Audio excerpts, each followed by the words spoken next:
Shomer Collective is a relatively new startup nonprofit focused on improving end-of-life care and conversations guided by, inspired by Jewish wisdom. Our work emerges from the realization that too many of us find ourselves in places we wish we wouldn't be because we haven't gotten around to talking about, to planning for the inevitable. End of life. We're all mortal.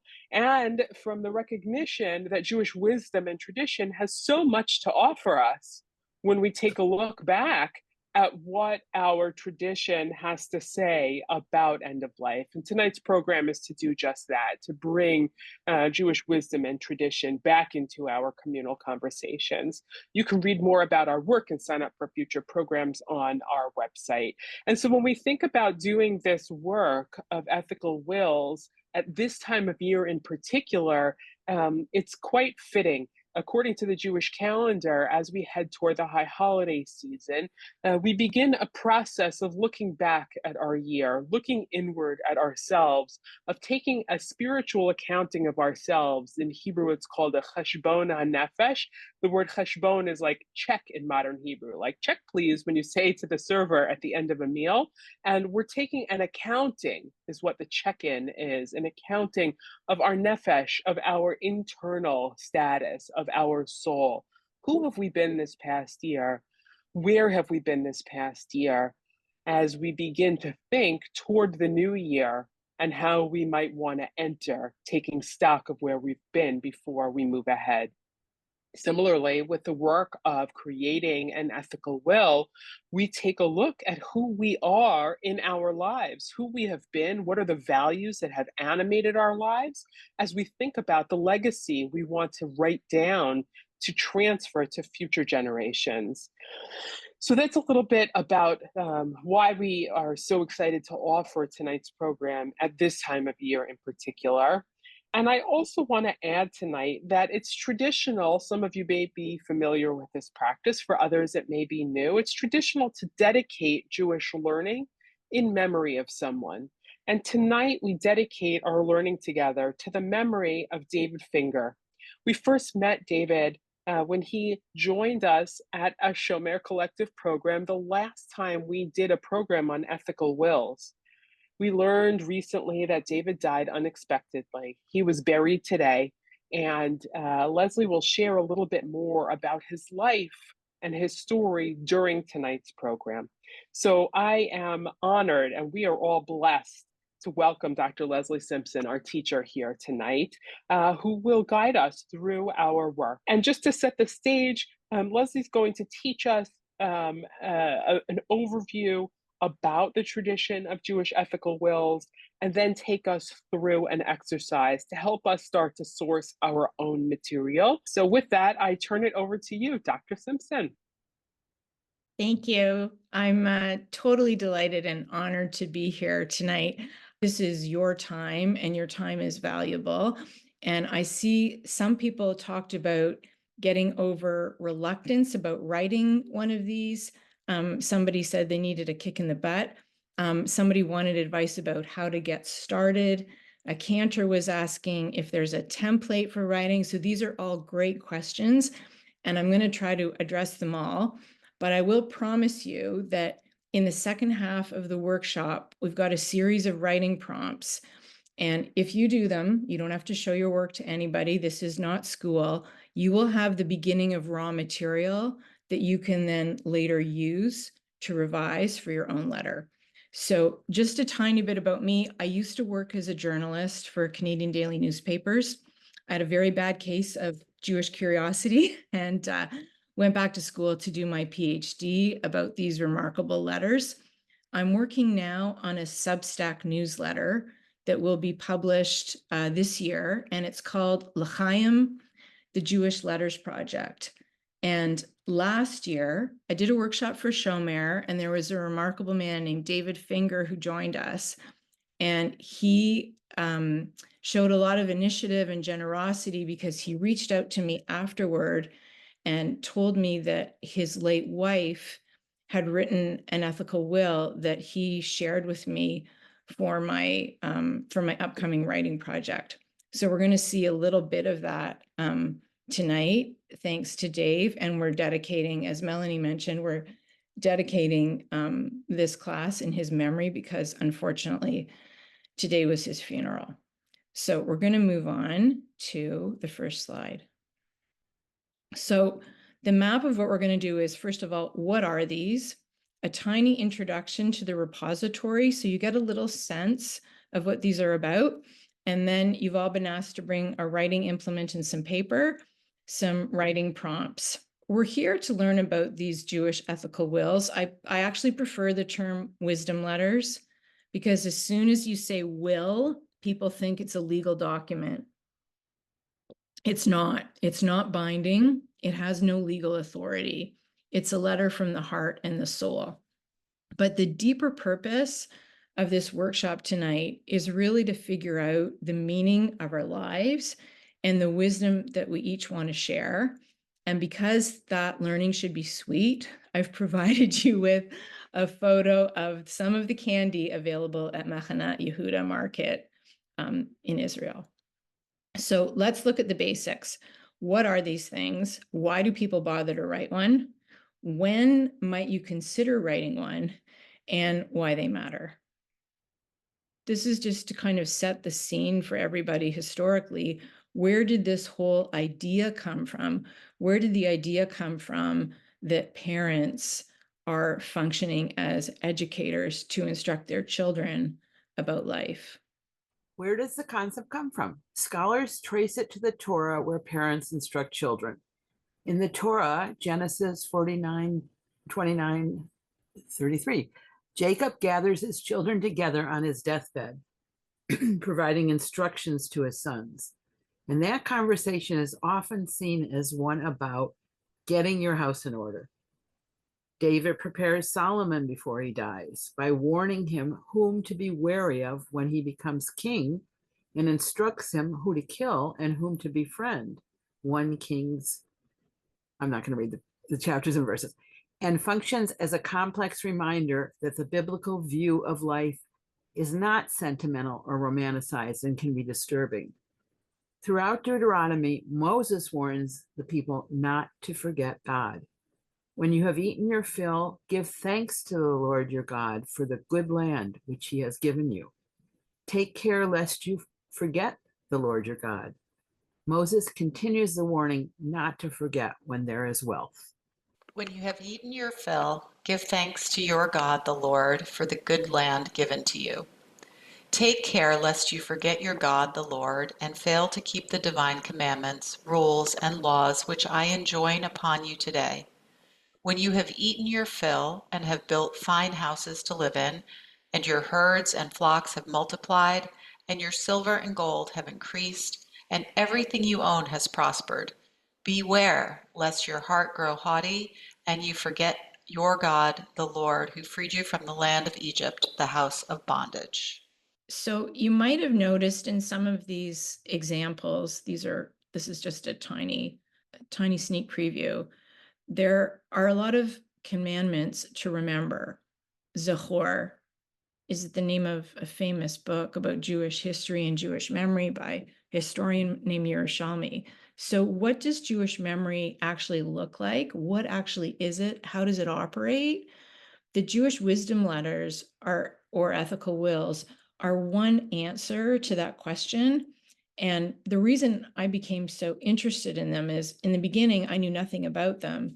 And I thought they were remarkable and extraordinary letters that are available to anybody who has the literacy to write. And we're gonna see some of them. The term itself came from a British scholar named Israel Abrahams, and he collected a comprehensive pre-modern collection. Pre-modern is before the French Revolution. And I call that book The Bicep Builder. It's quite heavy, but it's a collection of 300 wills that starts in the 12th century. It's in Hebrew and in English. And I'm working on the Substack newsletter, and it will feature a few of these pre-modern examples so we can kind of look in the historical rearview mirror and see what came before. Last year for Shomer, we were doing a workshop just like this one, And there was this lovely man, Dave Finger, who was one of the participants. And he shared on the Zoom that his wife had died the previous year after she was a lawyer in Texas. And after she died, he took the desk from her office into his home. And one day he was looking for a document. I don't know what it was. And he opened the drawer. And in the drawer was a letter that Phyllis Finger had written. It was an ethical will that she wrote in 1993. You might remember I said at the top, when might people write one of these? Well, in 1993, Phyllis Finger had a law practice that was struggling. Dave Finger was unemployed, and their house had just burned down, and they were in the process of moving back to their home. And so Dave shared that this was a time of tremendous stress. But the strange thing was that Phyllis had written the letter, but she never told David that she had done this. So I'd like to go to the next slide just so that you can hear her. Now, I never met her, but I'm just going to read. I took just 2 paragraphs from her letter. It's much longer than this, and I will be featuring it in my L'chaim, the Jewish Letters Project. But you get a sense of what was important to her. So this is kind of from the middle of her letter. And remember, she was a lawyer. We have a poster in our house that says, "Justice, justice shall thou pursue." You might know this phrase, tzedek, tzedek. I have tried to do that with my law practice. Even when we had no money, I tried to take on pro bono work through the Houston Volunteer Lawyers. I believe in volunteer work and in belonging to and supporting organizations that further good causes. Even if you are not an active participant and only pay dues, your name and number provides support. Join with those who pursue justice and righteousness. Remember, some of your most important accomplishments will not be the ones you are paid to do. And she says, finally, never finish your education. Always try to learn something new. In the last few years, I have taken up tennis lessons, Yiddish, adult education, book club, and I've been trying to read Torah and my Talmud. It refreshes your spirit and rejuvenates your soul to always be confronting and learning new material. Keep studying something, and you will always be an interesting and exciting individual. So if we can just go back to see just backwards for a minute, thank you, to see the photo of Dave Finger. I'm very grateful to him because he reached out to me after the workshop, told me about Phyllis's letter, provided the letter with permission to share it publicly, and today is his funeral. I had hoped to actually invite him to join us for the Shomer workshop tonight, but instead we're dedicating this learning in his memory. He told me that he learned about the tradition after he got the letter from his late wife, and at her unveiling, he actually, with some help from his rabbi and his own research, he did a Dvar Torah at Phyllis Finger's unveiling about the tradition of ethical wills. So may his memory be for a blessing. This was from a woman, Rachel Wolfe, who was originally born in England in the late 19th century and ended up living in Canada for a period of time and then in the US. My darling children, keep together in fraternal union. Let no sacrifice be too great to ensure your mutual helpfulness and the continuance of your brotherly feelings. Every act of love that you show unto one another will do my soul good. The example of 11 children of one father and mother standing together in love and faithfulness would be a more beautiful adornment to the memory of your dear parents than the most costly monument which you could erect, and which I do not care for, although I do not wish to control your desires in that matter. The little property that I leave behind will become yours. I know that I can trust you. You will not show yourselves unfilial in carrying out my wishes as I have stated in my last will. The inheritance, however, which you possess even now is a good name and a training as good as I could give you. Only remain honest, true, industrious, and economical. Put your whole energy into the conducting of your chosen calling. Serve God and have him always before your eyes. With your associates, be amiable, courteous, and modest, and all will go well with you. One more word, my darling children. Remain Jews and live as Jews to the best of your ability and the manner of your times, not only for yourselves as individuals, but also for the welfare of the community. Now, my children, if you will remember my written request to you and study this same whenever you might feel in doubt of the right path to follow, you will find this is a standing light to guide you in the road to health, love, and prosperity and a noble life. From your loving mother, Rachel Wolf. I want to thank Rabbi Yael Splansky of Holy Blossom Temple in Toronto, who shared this letter with me and told me that the letter has been shared among generations of Rachel Wolf's family.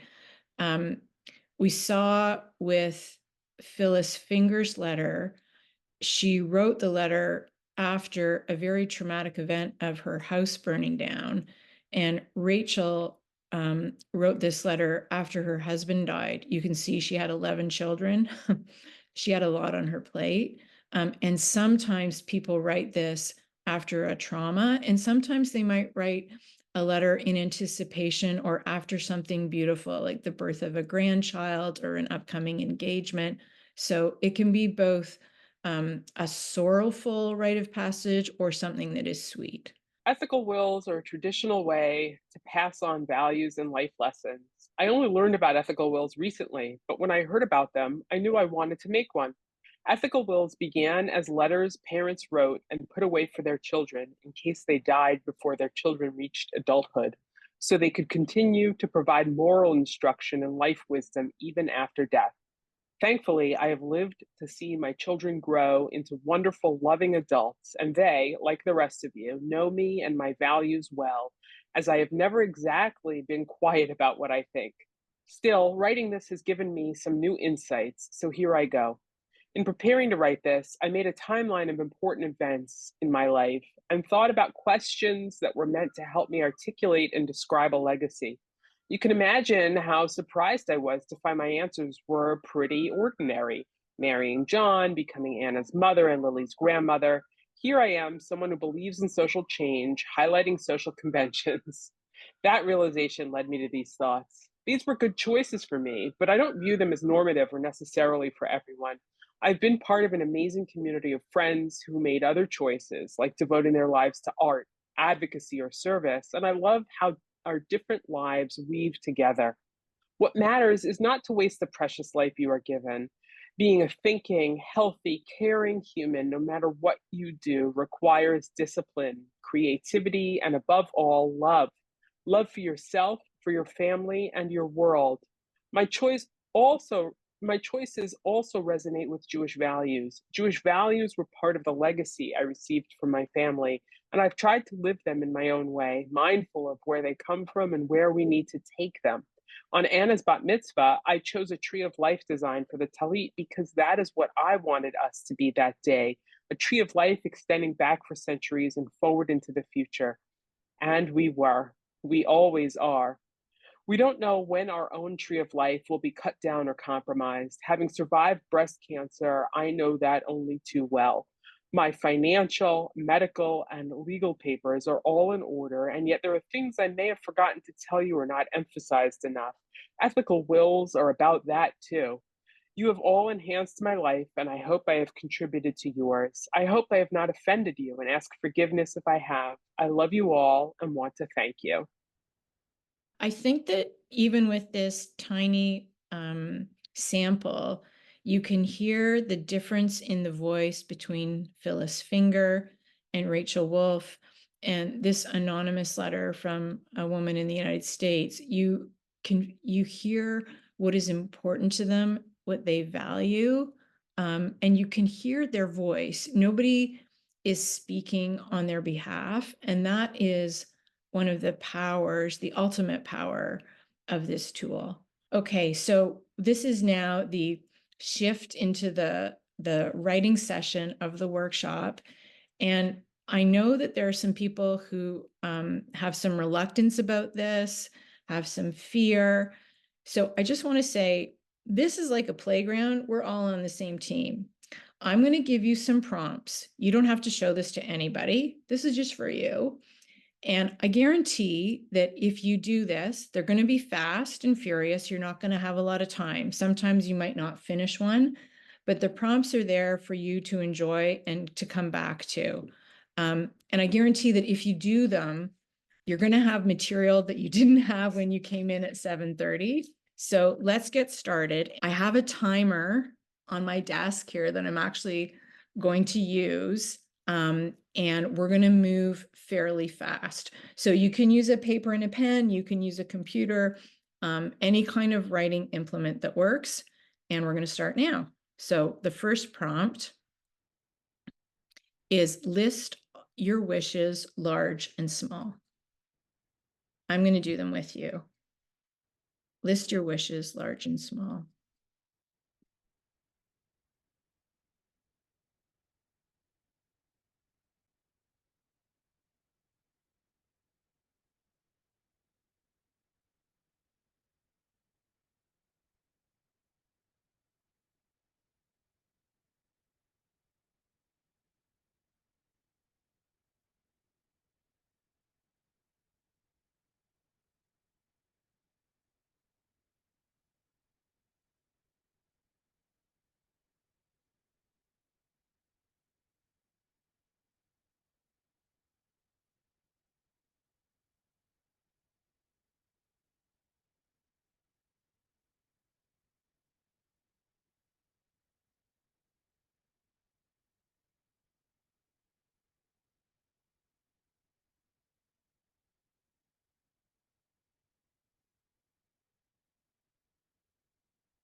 Okay, we're going to go to the next one. What got you through your biggest challenges? What got you through your biggest challenges?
We can go to the next one.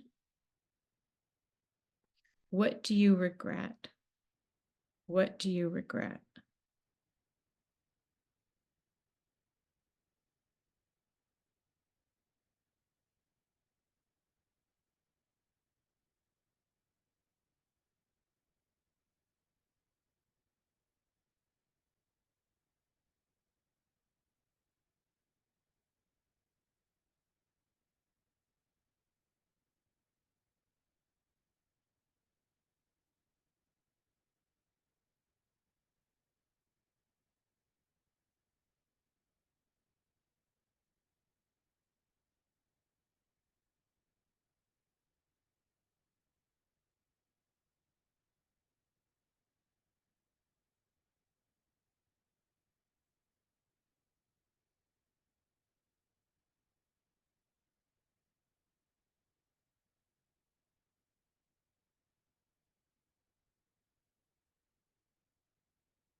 Okay, we're going to move to the next one. What is love? What is love?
Okay, we're going to move to the next one.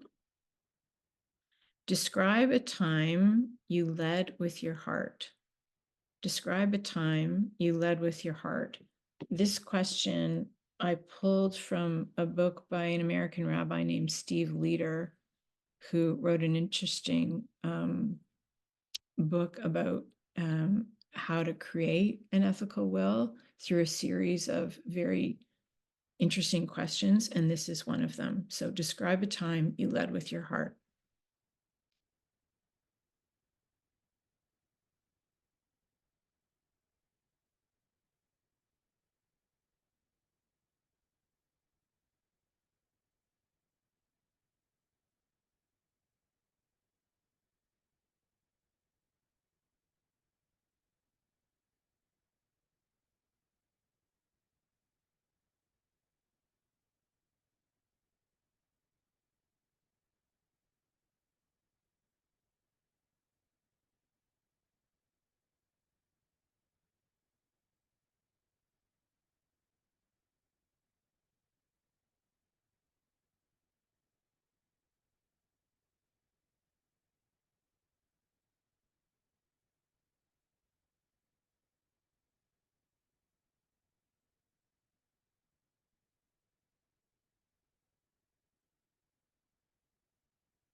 Okay, we can go to the next one. So this is for people who are visual, this is more of a visual prompt.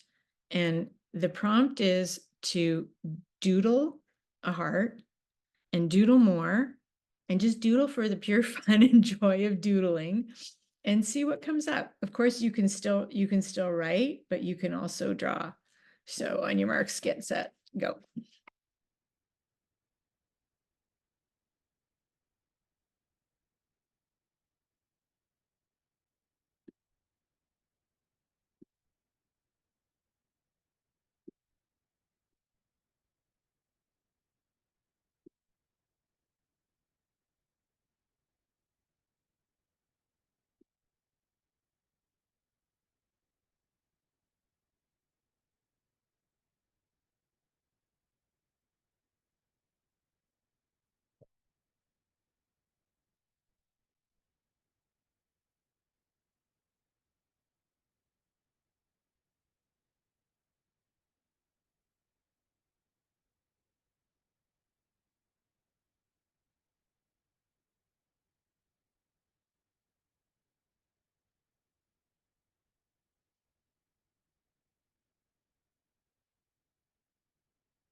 We can go to the next one.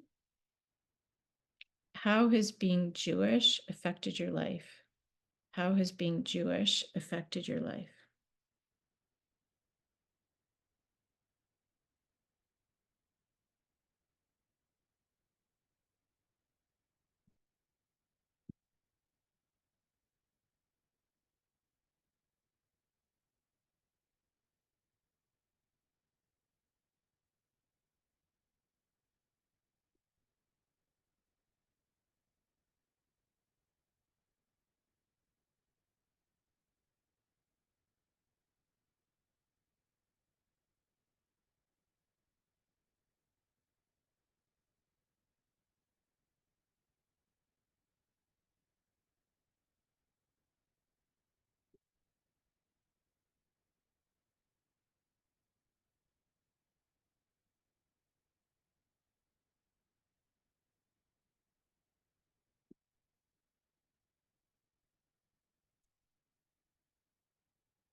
I'm going to move to the next one.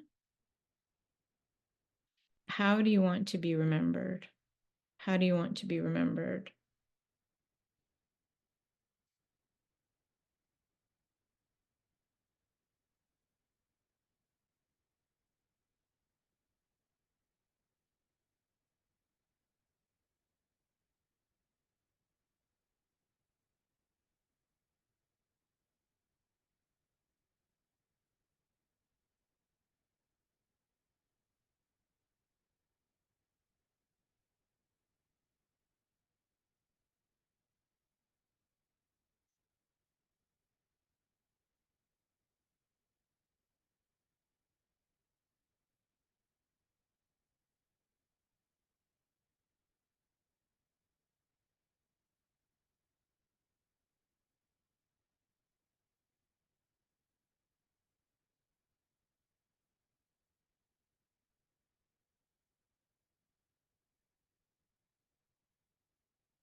Okay, we're going to go to the next one.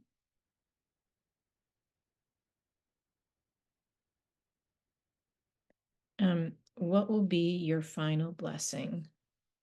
What will be your final blessing?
Okay, so we're going to take a little break, and I'm going to take some time for questions that have arisen in the chat. There's a lot of great questions. There was a cantor named Aviva who asked if there was a template for these, which is a great question. And there's actually not. These are not a halachic concept. And so there's a wide range of formats. I would suggest, if you're confused about where to start, there's a few really good resources. The Steve Leader book is in the chat, and that's a great book if you're completely stuck and you want somebody. He kind of calls it holding your hand. He's going to hold your hand, and the questions are deliberately designed. There's 12 questions.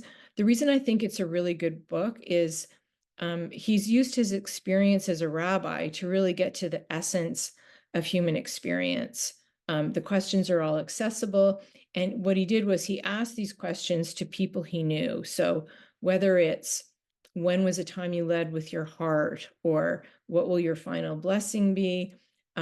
You see examples from different voices of people who are usually identified by their personal circumstance, not by name, but it gives you kind of a chorus. There's another book called The Forever Letter by a woman named Alana Zaman, also another great resource. She was a kid when her father was a rabbi, and he came home one day with a pile of letters, and he had been teaching about this tradition at his American synagogue, and he gave the pile to her, and he said, "Here, figure out which one belongs to me."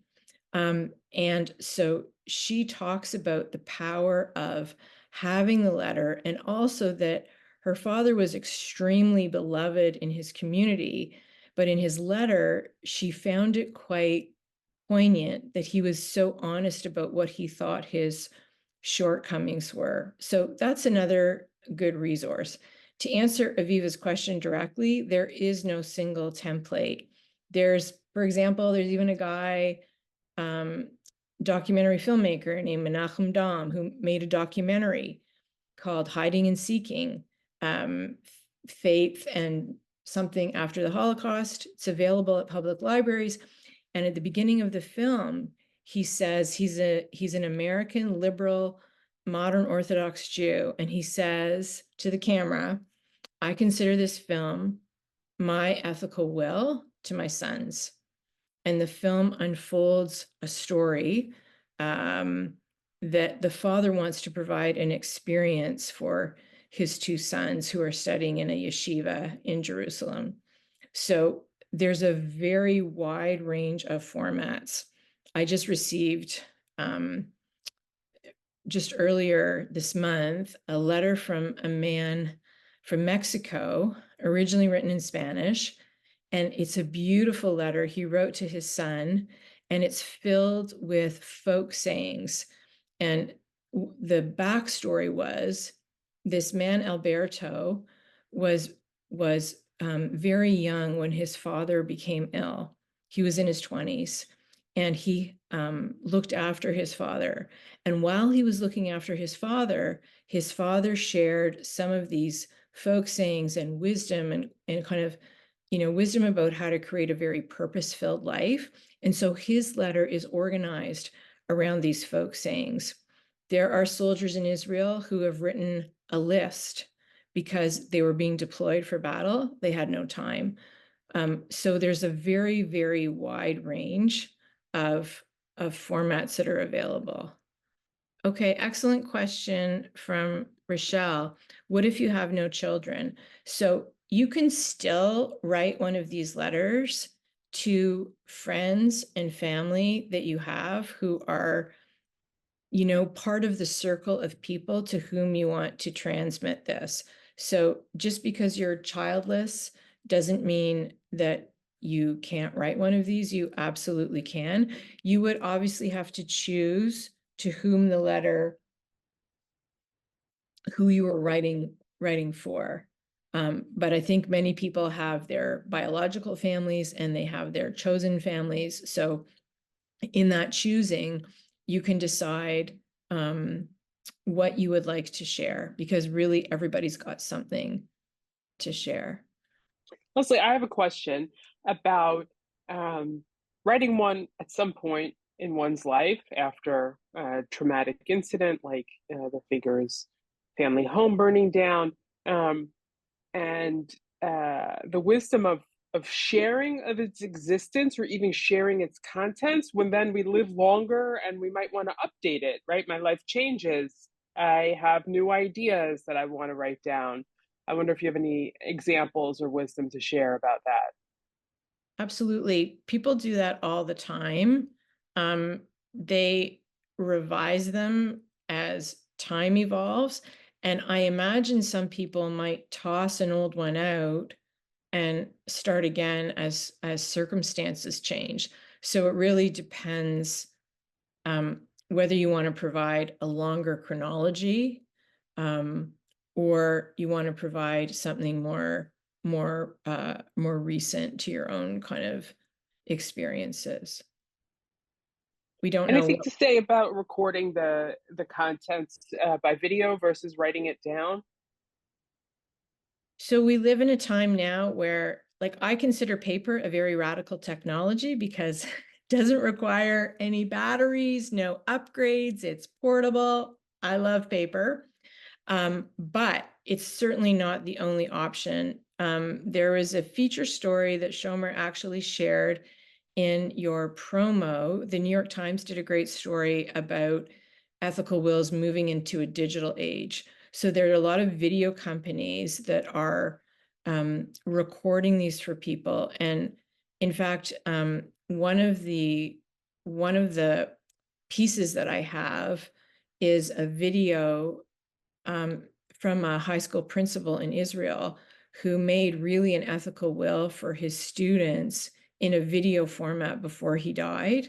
And he talked about the power of language and the fact that divisions between Jews had become completely irrelevant. It didn't matter if you were religious or secular, left or right. This was after October 7th. And his whole point was that it is not a good idea to speak ill of other Jews. We're all kind of a community together. And that's what that's some of these letters have a single focus, and that's what he chose to do. And because he did it on a video, you hear his voice and you see his face and his gestures and body language. So video has a lot of advantages. There are also audio options that someone could just record a voice. And then, of course, there's our good old-fashioned durable paper. So there are as many options as there are technologies. Although, there's a rabbi named Simcha Weintraub who made a video about a letter he received from his father, and also his mother had written one.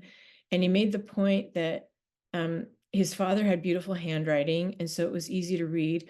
But I think his mother had written in pencil, and some of it over time had, almost dissolved. So it was really hard to read. And that made me think, okay, I love paper, but if you are writing on paper, probably use a good thin marker or a pen. And I love the pencil. It's also a fantastic invention. But pencil may not be the best medium for this type of thing, because you want people to be able to read it, obviously, and for it to be legible. Okay, this is an interesting question from Sherry. Have you seen a difference in the letters written to be shared publicly at a funeral or shiva versus those left for private reading by intended recipients? So this is a great question. There are a lot of people who write these letters who consider them private for many good reason. And so they're not going to share them. And because they consider them private, I haven't seen them, because I would only see the ones that people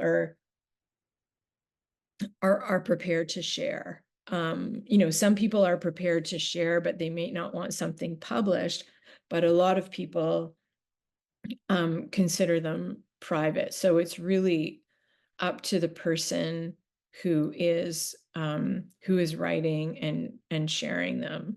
Some people share these while they're alive. They don't wait until they've died. There's a Toronto great-grandmother who did that, and she created a tiny little book for her children and grandchildren and gave it to them. She's 90 years old while she's still here, because that's what she wanted to do. So there's a lot of flexibility in the hands of the creator, of whoever wants to write something like this. It's a good question.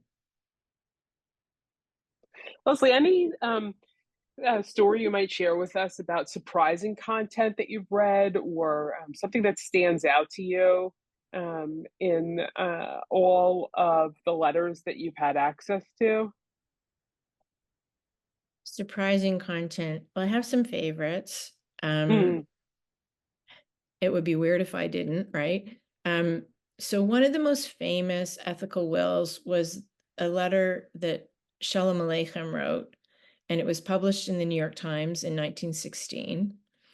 And it was also read into the Congressional Record of the United States. And in that letter, he asked to be remembered with laughter. And he asked his descendants to get together on the anniversary of his death and find one of his stories that made them laugh out loud. So he wanted to be remembered with laughter, and he left it up to them. He wasn't ruling from the grave and saying, I think this is my, I think Account of a Hat is my best piece. He wasn't doing that. And I love that. I love that concept of remembering with laughter. And for more than 100 years, his family members have gotten together and chosen the stories that make them laugh out loud. Now, you all know, laughing out loud is a high bar. And fortunately for them, he had a large repository of comic material. And fortunately for them, he's still funny. And I think, coming together to laugh is a little more compelling than coming together to cry. He wasn't writing tragedies. So I love that letter, and I really think he reinvented the ethical will for modernity, because if you look at the pre-modern ones, the ones I told you about that are in the book that I call The Bicep Builder, Hebrew Ethical Wills, those are fairly top-down, authoritative. And Shalom Aleichem brought in the idea of storytelling and Jewish comedy as forms of memory. So we saw in the beginning these questions in the Torah about obligations to remember, and he was really reinventing Jewish memory. Some of the other ones, there's this book, this was one of the early ones I came across, called Everything I Know, Basic Life Rules from a Jewish Mother. And I like the backstory of this. Sharon Strassfeld wanted to give her daughter something when she was leaving for university, but she didn't want to give her a piece of jewelry for reasons she goes into in the introduction. And she wanted to give her something that mattered. And so she started writing a letter to her, and the letter evolved into this book. This is also a book that's available at a lot of public libraries, Everything I Know, Basic Life Rules from a Jewish Mother. And I like that one because it's a good example of marking a rite of passage, like as a child leaving for university, with something substantial, more than a backpack. So she wrote her daughter a letter, and that led to other letters, and that evolved into this book. I also think that the letter that we saw from Rachel Wolf about 11 children standing together with their parents as a beautiful inheritance is a very powerful letter. And like Shalom Aleichem wrote in his letter, don't waste money on foolish monuments. He said the best monument is for my work to be read. And she was saying it not in the same way. She sounded like maybe a little more gentle, because she said, I don't want to kind of direct you in this regard, but the most powerful legacy that I have is your character, your your integrity and your honesty and your work ethic. And she had 11 children, so she was busy. And I think it's a simple one, but it's really powerful. They range in tone and content. I have a favorite pre-modern one that I give the Unintentional Humor Award, which is the 12th century Spanish physician and translator Judah ibn Tibbon, who wrote a letter called A Father's Admonition. And he has a full meltdown at his son and is enraged at his indolence and his lack of gratitude because Judah has cultivated a library for him and sacrificed his, financial situation. And it's a great example of what you don't want to do if you're writing one of these. He needed some anger management therapy, but I don't think that was available during his time. But I like that one for all the wrong reasons, because even in the 12th century, some parents were completely tearing out their hair with their kids. So it kind of keeps it real. And I guess the other thing I was just thinking about recently was I read Steve Leder's book, and one of the questions he had, which was interesting and unexpected, was, have you ever cut anyone out of your life? And he shares in the book why he includes this question, but I think it really keeps things real, because these letters, a lot of what we can, I think, glean from this is how people respond to catastrophes, what they bring to difficult experiences. And so those difficult situations yield very poignant material.